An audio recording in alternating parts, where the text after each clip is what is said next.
So I'm gonna cut to the chase.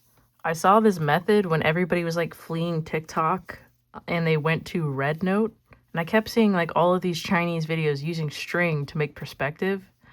And I've never seen anybody like show this method before, like in English. So I will show you how it works. So you need some string when you're sketching.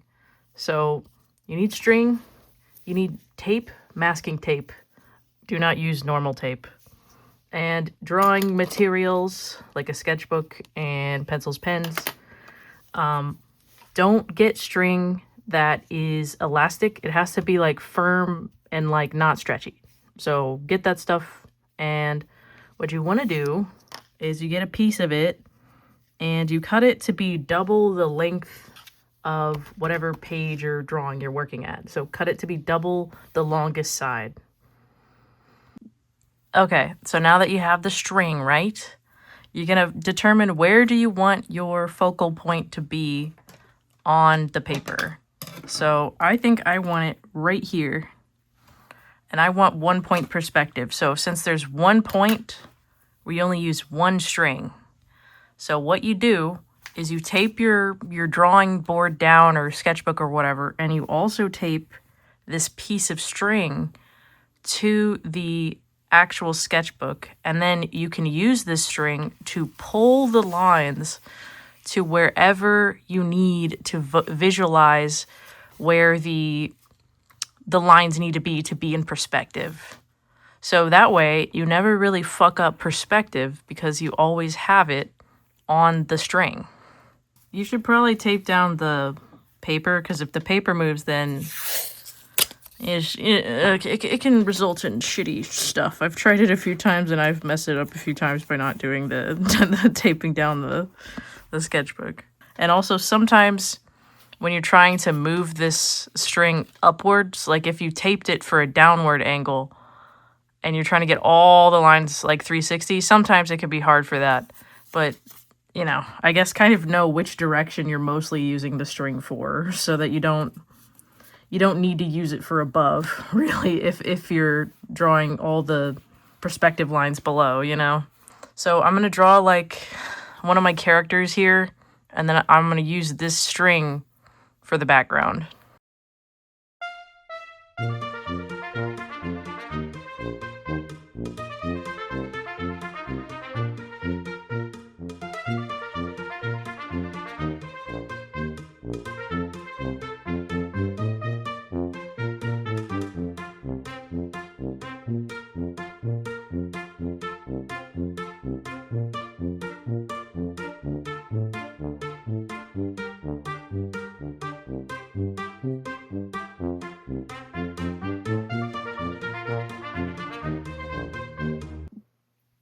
Okay, so I drew a character.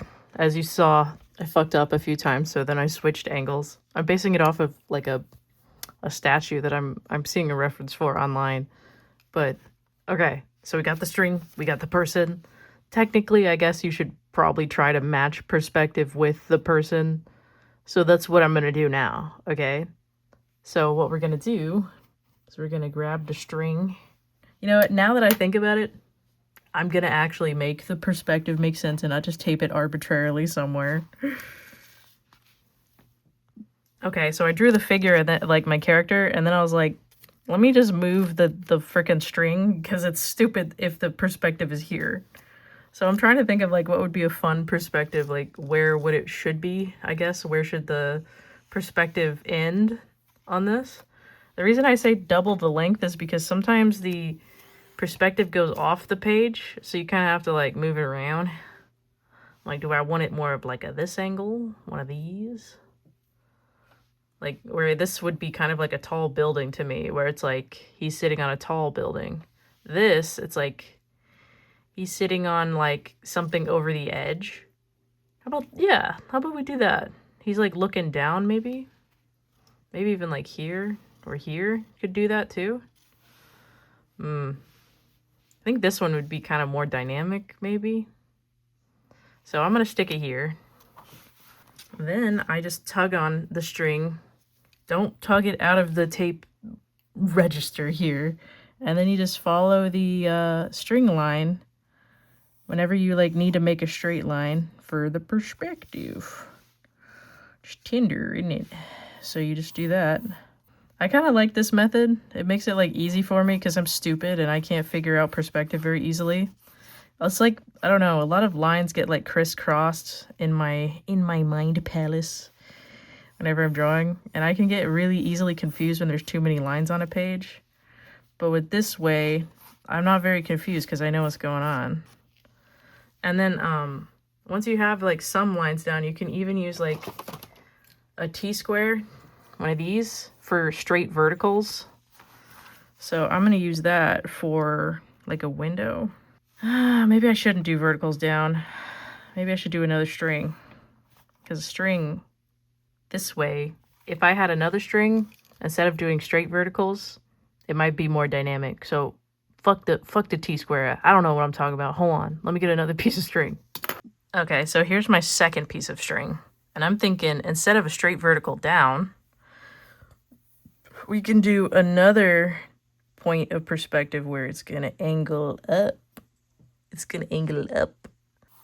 The only thing that I don't like about this method is like it's not as like beautiful as like maybe if I had like a piece of wire doing this instead of string, it wouldn't like I can't lean my pencil against it because it's a little wobbly. But, you know, it works, you know, like it's not terrible. It like helps me like figure it out and like make interesting compositions and stuff. And then I'm just gonna add superfluous detail. We love superfluous detail over here. So you can just like curve it down. I'm actually thinking about making some, since I have a laser, I'm thinking about making some like stencils for like crazy perspective that like you can reuse over and over again. So you never have to like figure out the perspective. You just put the fucking stencil down and then you're good. I think it would be good if you do a lot of like comic stuff with, I want to make a 5-point perspective one. I think it would be kind of cool. Because that perspective can be tricky. But yeah, I'm just going to fill in with some detail. Some lush detail. Even if it doesn't make 100% sense of like what you're drawing, it can make like consistent sense where it's like, oh, well, it's like, it's shitty, but like it like is following its own kind of logic. So I think sometimes like you can get away with like stuff being fucked up if it's just consistently fucked up in the same way over and over again. I swear that's like half of what an art style is just, well, you fucked it up so many times the exact same way that like it's intentional now. So, but now we will ink it. We'll ink the detail. I don't know. Part of me wonders if I'm just making like a shitty drawing and I'm like, yep, here's the method. It's stupid and bad. Do it. It's like, I don't know. I'm sure somebody who's like actually good at perspective is like, here's why this is stupid. Here's why you're wrong. Hypothetically. Sometimes I really second guess myself with perspective. And honestly, I do follow the rule of cool. And if it looks a little cool, then I just say fuck it. Because sometimes it's better for shit to just look cool. I used to be like really anal about like, I guess, worrying about, oh, I hope people think I draw good. Now I'm just like, I know people don't think I draw good, so I'm really just making this video so that like, you know, maybe you can try it out. I like trying like different art techniques. And again, I haven't seen anybody talk about this in English. But also, I don't follow a lot of art spaces like traditional YouTube ones because I find a lot of YouTubers to be kind of annoying. So complaints about YouTubing is YouTubing. What a loser. But it's mostly because I can't stand the Mr. Beast voice that people put on for videos. And it drives me nuts. So if I feel like people start to do that, I don't listen to their videos because it's just too annoying for me to watch. I'll give you an example of the Mr. Beast voice. It's, welcome back. This is my channel. Like it's like a, I don't know, it's kind of like an internet accent because a lot of YouTubers have it. Today, we're gonna be filling a ball pit with Jello. Watch it splash. Yeah. So I don't follow people who do like stunt kind of stuff because I hate that. I think I'm gonna add a finger here. In the like initial statue, it's like they're interlaced fingers, but I feel like it's just this is too small to really show those fingers interlacing. So in my drawing, instead of interlacing, he's like clasping them because it just I don't know, interlacing it's just too small of a drawing for you to sheet at. I feel like I don't like pencil for final stuff because I really hate smudging. It drives me up the fucking wall, and this to me is like a lazy way of inking, and I'm lazy, so yeah. And if you're wondering like what the fuck is this outfit, it's he's wearing a hoodie and then he's got a denim jacket over it. Yeah. When I first made Herschel, he didn't have this combo, but once I started putting him in it, I just couldn't stop doing it because I think it looks cute. I think he looks so cute in it. I like to give him these like ridiculously flowy jeans, even though like in real life, flowy jeans aren't really like a thing anymore. So technically speaking, I guess he just wears fucking bell bottoms. But they cut off like before the ankle, so he's wearing high water bell bottoms, which is doubly embarrassing. But honestly, I think it looks really cute. Like it looks good. It looks comic booky, I guess. I just like the style of it. I think it like looks neat. Especially because I give him pointy boots. So if you give here's a tip. You give characters pointy boots, you gotta show a slutty ankle. If you don't have a slutty ankle, what's the point of even putting boots on? I like to have like a microscopic little ankle where they don't even need that little slutty ankle, but I give it to them anyway. Cause, you know, that's the whole point of having cute little boots is the little ankle. Okay, so I'm gonna erase the sketch lines around him and then get to the background. No, I don't like these eyes as much as the first ones. Whatever. It's fine. You just fucked the whole thing up. Stupid.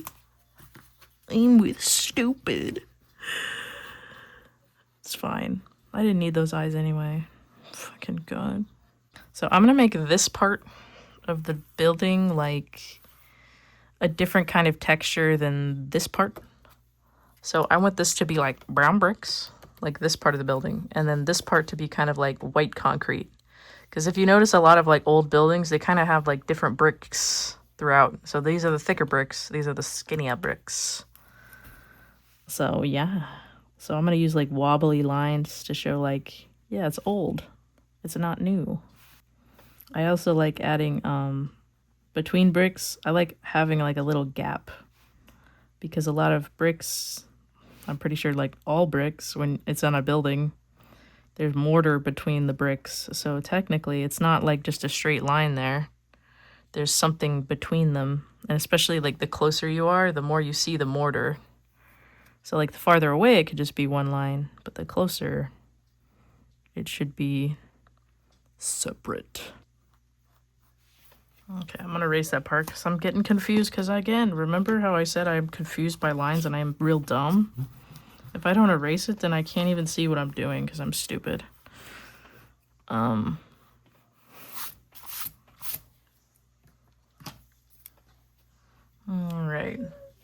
So I'm actually gonna bust out the ruler this time for these lines because that line was bad. It was terrible. They're terrible. Sometimes when you have these like sexy straight lines, oh, it makes the other lines look so much better. Something about the contrast between like an organic line versus an inorganic line or something like that. Okay, so a lot of these buildings have like decorative elements. And if you don't include them, you're weak. You're a loser. So this top part is gonna have one of those too. Because that's the most fun part of drawing a building, is to make it pretty. Oops. Hopefully I don't fuck this part up. This is where like things get hairy, is when I introduce a new tool. It could just ruin this whole drawing. Who fucking knows? Because look at that. That line's already fucked right there. It needs to be here. Remember how I said lines confuse me? Fuck. Fucking it up. It's okay. It's okay. I have a good solution. It's called just fill it in black and no one will notice. It's a really good solution. It works 50% of the time. So I think for the detail, maybe we should make it some kind of pattern. Okay. I decided what I want for the pattern. So a lot of these old buildings have like little, they kind of look like trim when you do like woodworking. And I can fix this line by making it look intentional by bringing this whole line down and fixing it. Because this is why I like just sketching, because I can just, it's kind of just like improv. It's like I'm doing jazz right now. Like it could be ass, but it could work. So that's the baseboard, and now we got to do the decorative part. So I'm going to do like little balls, little corbel ball things that like have a arch. Sometimes I even see like a like Art Deco kind of thing where they're square. I don't know. You can kind of be as abstract as you want, because it's like people interpret design, like building design, innately if it's just in the right spots. I've seen people where they like draw a squiggle and I like know that it's supposed to be a gargoyle even though it's a squiggle. I don't know what that is. I guess it's just like image recognition. Honestly though, I haven't been checking any of these if these like little corbel things are in perspective, so this is where it might just give it away that I suck at it. All right, so we got the little detail. I might even do like a little like maybe a little more detail. Should I do another little guy? Yeah, I'll do one more little guy. No. Yeah, no. Yes. No. Okay, we're not doing it. We're gonna add little arches though over here on the side of the little window so that it looks like the rest of that architecture style. Those old school buildings are like, they don't play with the like arches. My favorite thing is when people act like you've shot their mother when you give bad art advice. That's my favorite thing. Keep it up, boys. Keep it up. Can you tell I'm dog shit? Let's see. This is like when you see like comic book artists and then someone zooms in on the feet and they're like, oh my god, how do you even fit the foot in this shoe? Oh my god, where's her rib cage? Oh my god, where is the ledge for this? This isn't even anatomically real. Well, you caught me. You caught me. I'm fucking bad at it. You got me. But I don't know. I do like kind of the results of it, even though like it's like imperfect kind of process. It makes it kind of fun to draw, you know? Even if it's not like perfect perspective or whatever. I don't know. A lot of these buildings don't have like flat sides like that, but I'm lazy, so I don't want to draw that side. But yeah, let me do the, let's see. I would actually, like I'm thinking about this ledge and like how tall each part actually would be. So like this part would actually be like lower than like this, you know, it'd be like here.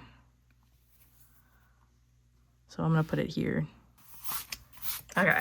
So we got the drawing, right? And now I'm going to like make it pretty, I guess, because it looks bad right now. It looks like shit. So I like to shade with like single lines, and then sometimes I hatch, but honestly most of the time I just like do one direction with shading. I don't like doing two directions usually. If I'm gonna be honest, if I'm doing two directions, it means I fucked up somewhere. Or something is, if I'm trying to portray something as round, it has to kind of do that, you know. But I prefer to just do one direction because I think it looks fancy.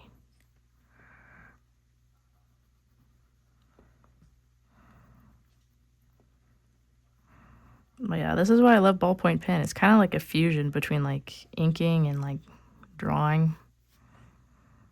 And like I never really sell originals and I don't really do commissions or anything, so like I don't really care about stuff being archival.